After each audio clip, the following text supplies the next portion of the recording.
Hello, and welcome back to my channel. Tonight, we're diving into the story that changed the face of American crime and horror. If you enjoyed the video, please don't forget to like, comment, and subscribe. All right, everyone, meet Ed Gein, the Butcher of Plainfield, a soft-spoken farmer from Plainfield, Wisconsin, whose hidden life of grave robbing, murder, and obsession shocked the world in 1957. What drove this quiet man to commit such unspeakable acts? Let's uncover the truth behind the legend, the silence before the horror. In the heart of rural Wisconsin, surrounded by endless cornfields and wind-swept plains, there once lived a man whose name would come to define American horror. A man whose actions blurred the line between the living and the dead, between grief and madness. You know his name. It was Ed Gein. A real-life monster. Plainfield, Wisconsin, a quiet farming town of barely 700 people, was the kind of place where everyone knew each other. Doors were left unlocked. Gossip stayed light. Nothing bad ever really happened there, until November 1957. Because what police discovered inside Ed Gein weather-worn farmhouse that winter night would change not just the town, but the entire world of horror storytelling. It would crawl into the imagination of filmmakers, writers, and the human psyche itself. But before the horror, before the blood and the bones, before the lampshades and masks made of flesh, there was a boy. A quiet, odd, painfully lonely boy, ruled by a mother who saw sin everywhere except in her own reflection.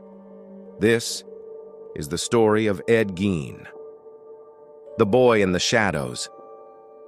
Edward Theodore Gein was born on August 27, 1906, in La Crosse County, Wisconsin. He was the second son of George and Augusta Gein. His older brother Henry was 5 years ahead of him, stronger, more grounded, more skeptical. Their father, George Gein, was a broken man. He drank heavily, drifting from one failed job to another, carpenter, tanner, insurance salesman. Nothing ever lasted. His bitterness filled the house like smoke. But Augusta, she was the true force in that home. Fanatically religious, she clung to the Bible's fire and brimstone like a weapon. She taught her sons that the world was full of evil, that women, apart from herself, were instruments of sin sent to drag men into damnation. Each evening she gathered the two boys and read from the Old Testament, passages about punishment, vengeance, and purity. There was no laughter in that house, no birthday parties, no friends, just the sound of Augusta's voice echoing through the walls. The wages of sin is death. She despised the townsfolk, their dancing, their whiskey, their laughter. And so she forbade her sons from socializing with anyone outside their home. To young Ed, this isolation became normal. The world outside was dangerous. The world inside, ruled by his mother, was safe, even holy. He adored her, worshipped her. She was his guide, his savior, and eventually his obsession. Their home wasn't just strict, it was suffocating, a prison wrapped in prayer. And within its walls, the seeds of something monstrous were quietly taking root. The death in the family. By the 1930s, the Great Depression had hit Wisconsin hard. George Gein, drinking, worsened until, in 1940, he died from heart failure. And Ed took on small jobs around town, farm work, carpentry, and handyman tasks. Ed even babysat for local families, and the parents described him as gentle, polite, and trustworthy.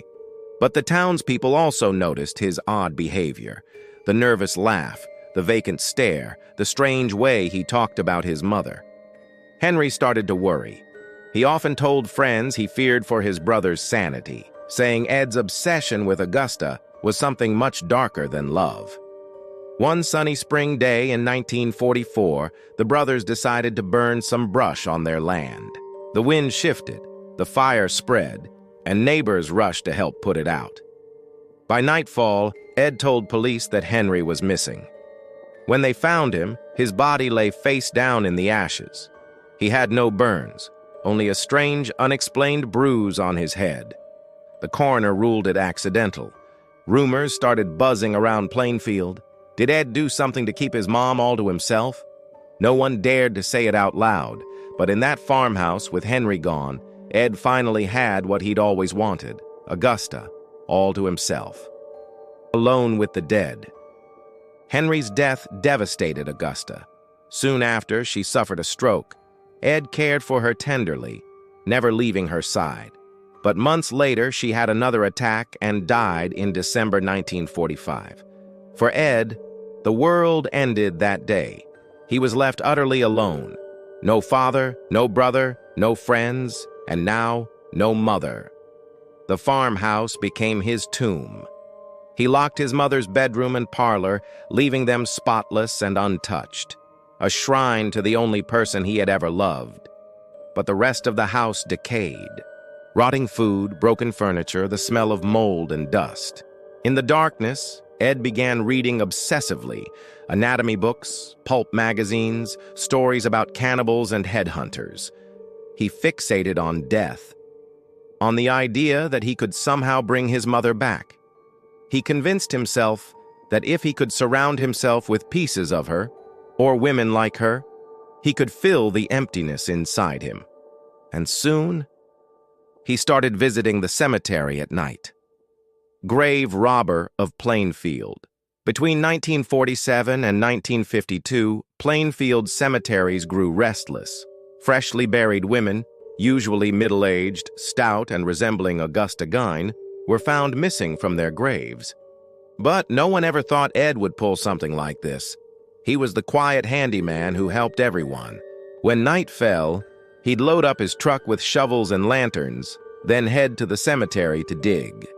He later described it as being in a trance, only remembering waking up next to open coffins. He'd take parts of the bodies home, heads, organs, skin, and use them to create what he called his projects. He tanned human hides, crafted masks from faces, stitched torsos into grotesque mannequins, bowls from skulls. He made a belt from nipples, a lampshade from flesh. Inside that decaying farmhouse, Ed Gein built his own world, a world where the dead still lived, and his mother's spirit hovered over everything he touched.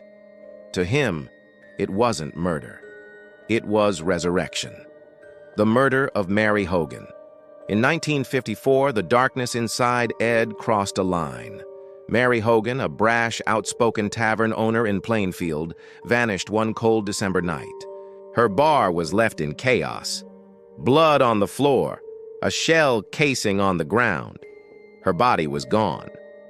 People whispered, but no one imagined the quiet handyman could be involved. When someone joked to Ed, "Looks like Mary Hogan ran off," he smiled and said, "She's not missing. She's at my place right now." They laughed. They always laughed at Ed's strange jokes. But this time, it wasn't a joke. Years later, police would find Mary's remains in his farmhouse, her head carefully preserved in a paper bag. The Butcher Shop Horror, November 16th, 1957. Deer hunting season in Plainfield. Bernice Warden, who owned the local hardware store, was working alone when she suddenly vanished by evening. Her son Frank, a deputy sheriff, found the store empty. Blood streaked across the floor, the cash register missing. The last sales receipt in the book was for antifreeze, sold to one customer, Ed Gein. That night, police drove out to his farmhouse. The wind howled across the frozen fields as they stepped onto the porch. Inside, the stench hit them first. Rot, decay, and something else. Something that didn't smell entirely human, yet somehow did. What they found defied comprehension. A woman's body, hanging upside down from the ceiling, gutted like a deer. Human skulls turned into bowls, organs stored in jars, masks made from real faces. That's wild. Can you imagine how creepy that is? A chair upholstered in human skin, in one paper bag, the severed head of Bernice Warden. The quiet handyman of Plainfield was no longer a mystery. He was a murderer, and something far worse. The confession. When police found Ed, he didn't resist. He was almost gentle, even relieved. At the station, he spoke calmly, as if discussing the weather. He admitted to killing Bernice Worden and Mary Hogan. He described grave robbing in disturbing detail, how he would slip into a trance, dig up the freshly buried, and bring them home to use in his experiments. He said he wanted to make a woman's suit, a full body of skin that would let him, in his words, become his mother. Investigators, it was beyond insanity. It was blasphemy against humanity itself. As news spread, the name Ed Gein became synonymous with nightmare, the birth of modern horror. The world couldn't look away. Flooded Plainfield. Crowds gathered outside the courthouse. But beyond the horror, something else was born. A new kind of fear. Writers and filmmakers were captivated. Out of Ed Gein's real-life atrocities came fictional monsters. Norman Bates in Psycho, the dutiful son under his mother's shadow. Leatherface in the Texas Chainsaw Massacre, the mask of skin, the rural madness. Buffalo Bill in The Silence of the Lambs, sewing himself into the identity of another. Ed Gein didn't just kill two women. He changed the face of horror forever. Trial and insanity. In 1958, psychiatrists declared Ed legally insane. He was sent to Central State Hospital, where he lived among other criminally insane patients. For years, he was quiet, cooperative, even friendly. He read books, played cards, helped staff with chores. Doctors said he never fully understood the magnitude of his crimes, as if he de-created another reality in his mind and retreated there permanently. In 1968, he was finally declared competent for trial. He was found guilty of Bernice Worden's murder, but insane at the time, and returned to the hospital for life. Visitors described him as soft-spoken, polite, even gentle. The perfect image of small-town kindness, the same mask he'd worn all along. The end of Ed Gein. Ed Gein spent the rest of his life in hospitals, aging quietly behind the walls of institutional care. He died of respiratory failure on July 26, 1984, at the age of 77. Was buried in Plainfield, not far from the graves he once desecrated. But peace would not follow him. His gravestone was stolen, chipped apart by souvenir seekers, until it was finally removed altogether. Today, the site is an unmarked patch of earth. The farmhouse itself burned down decades ago. Some say it was arson, an attempt to erase the nightmare. But the legend remained. Reflection.